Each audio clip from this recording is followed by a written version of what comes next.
तो without wasting time आज का वीडियो शुरू करते हैं। तो आज हम इस वीडियो में दो ऐसी स्मॉल कैप कंपनीज के बारे में बात करने वाले हैं जिनमें काफ़ी ज़्यादा ग्रोथ पोटेंशियल है एंड दोनों के स्टॉक्स अपने 52 वीक हाई से कम नहीं तो 30% नीचे हैं। यानी कि इनके स्टॉक्स में अच्छा खासा डिस्काउंट हो चुका है। तो अगर हम इस प्राइस पे बाय करते हैं तो एक पॉसिबिलिटी है कि यहाँ से एक रिवर्सल आ जाए। तो सबसे पहले शुरू करते हैं अपने फर्स्ट कंपनी के साथ में। तो फर्स्ट कंपनी का नाम है हैप्पीएस्ट माइंड्स। ये स्टॉक इस समय में 1005 के लेवल के आसपास मिल रहा है। तो सबसे पहले हम जानने का प्रयास करते हैं कि क्यों हमें इस कंपनी में इन्वेस्टमेंट करनी चाहिए। फिर हम जानेंगे कि किस लेवल पे इन्वेस्टमेंट करनी चाहिए। तो हमें क्यों इस कंपनी में इन्वेस्टमेंट करना चाहिए, क्योंकि ये कंपनी न्यू एज टेक्नोलॉजीज पे काम करती है, जैसे कि रोबोटिक्स, आर्टिफिशियल इंटेलिजेंस, ब्लॉकचेन। यानी कि यहाँ पे काफी फास्ट ग्रोथ आने की संभावना है, जो कि आ भी रही है, क्योंकि इस कंपनी की 10 साल की सेल्स ग्रोथ 63% से जार की है, जो कि काफी बेहतरीन एंड अनबिलीवेबल नंबर्स होते हैं। एंड प्रॉफिट ग्रोथ 5 साल की अगर हम बात करें तो वो बताएं कितने की है, वो सिंपली 112% से जार की, जो कि उससे भी शानदार नंबर्स होते हैं। तो इससे हमें एक आइडिया लगता है कि ये एक ग्रोथ कंपनी है। तो इसीलिए अगर हम इस कंपनी में इन्वेस्ट करेंगे तो हमारे पैसे 3 साल में कम से कम नहीं तो 2x होने की पॉसिबिलिटी काफी हद तक बढ़ जाती है। एंड अगर हम इस कंपनी की वैल्यूएशन के ऊपर बात करें तो इस स्टॉक का पी इस समय 74 का चल रहा है, जो कि एक बार देखने को महंगा तो लगता है, लेकिन एट द सेम टाइम इनका पीईजी रेशियो, जी हाँ पीजी रेशियो 0.6 के आसपास है, जो कि हमें ये बताता है कि कंपनी अपने पी के मुकाबले कैसी ग्रोथ शो कर पा रही है। तो अगर ये रेशियो 1 के नीचे होता है, यानी कि कंपनी अपने पी से भी अच्छी ग्रोथ शो कर पा रही है, जो एक पॉजिटिव साइन है एंड कंपनी को सही पी मिल रखा है, इसका ये मतलब है।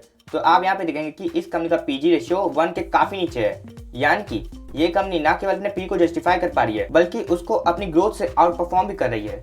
एंड अगर हम इनका आरओसी एंड आरओई देखने का प्रयास करें तो इस कंपनी का आरओसी एंड आरओई दोनों ही 30% के ऊपर है, यानी कि ये कंपनी अपने पैसों पर काफी शानदार रिटर्न जनरेट कर पाती है, जो हमारे और आपके लिए दोनों के लिए एक पॉजिटिव साइन हो जाएगा।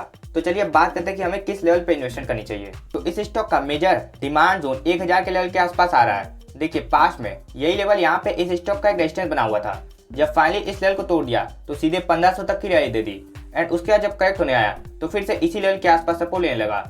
एंड उसके बाद देखिए जब यहाँ पे बहुत ज्यादा गिर गया तो यही लेवल को ऐसे रेजिस्टेंस की तरह ऐड करने लगा एंड एट दी प्रेजेंट उस लेवल के ऊपर जा चुका है। तो यहाँ पे ये स्टॉक अपना एक सपोर्ट बना रहा है। तो अगर यहाँ पे ये स्टॉक अपना सपोर्ट बना लेता है फिर से एक अपसाइड की पॉसिबिलिटी काफी हद तक बढ़ जाती है, क्योंकि इस स्टॉक में price as well as time correction दोनों देखने को मिल चुका है। ऐसा क्यों? ऐसा आप यहाँ पे देखिए, क्योंकि इस स्टॉक ने जब यहाँ पे अपना 52 वीक हाई लगाया था तो देखिए उसको कितना समय हो चुका है एंड साथ ही साथ वहां से देखिए प्राइस भी कितना गिर चुका है, यानी कि इस कंपनी में price as well as time correction दोनों हो चुका है। तो यहाँ से एक अपसाइड की पॉसिबिलिटी बढ़ जाती है काफी हद तक।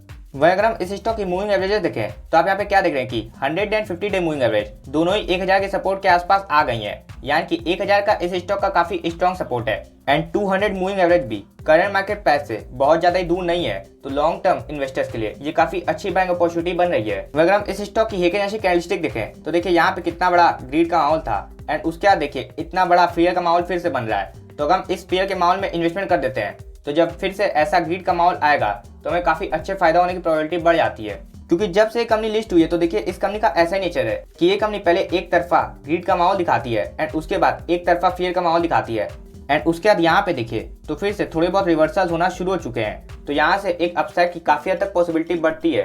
तो इसीलिए आप इस कंपनी में इन्वेस्ट कर सकते हैं। एंड अगर आप इस कंपनी में इन्वेस्ट करते हैं तो आप इस कंपनी की अपने पोर्टफोलियो में मैक्सिमम एलोकेशन 5 to 6% की दे सकते हैं, क्योंकि अभी भी एक स्मॉल कैप कंपनी है तो थोड़ा बहुत तो रिस्क एलिमेंट है, इसीलिए आपको अपनी एलोकेशन को थोड़ा कम करना है।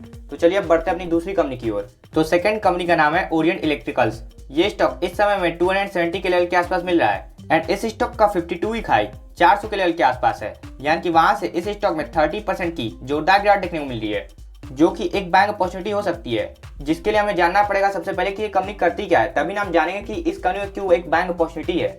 तो ये company basically consumer durable sector से बिलोंग करती है, यानी कि ये company fans, lights, home appliances बनाती है।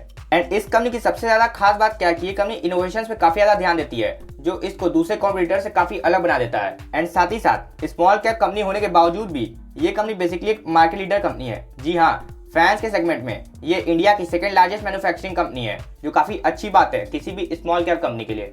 तो अगर हम इस कंपनी की वैल्यूएशन देखें तो इस स्टॉक को पीई 41 का मिल रखा है, जो कि एक बार को देखने में उतना अट्रैक्टिव तो नहीं लगता है, लेकिन इस इंडस्ट्री का ही पीई 47 के आसपास है, यानी कि इंडस्ट्री पी के मुकाबले भी ये स्टॉक इस समय में काफी सस्ते मिल रहा है। एंड दूसरी बात, इस कंपनी का पीजी रेशियो भी 0.6 के आसपास है, यानी कि ये कंपनी अपने पी के मुकाबले काफी अच्छी ग्रोथ शो कर पा रही है, जो अगेन एक पॉजिटिव साइन हो जाएगा।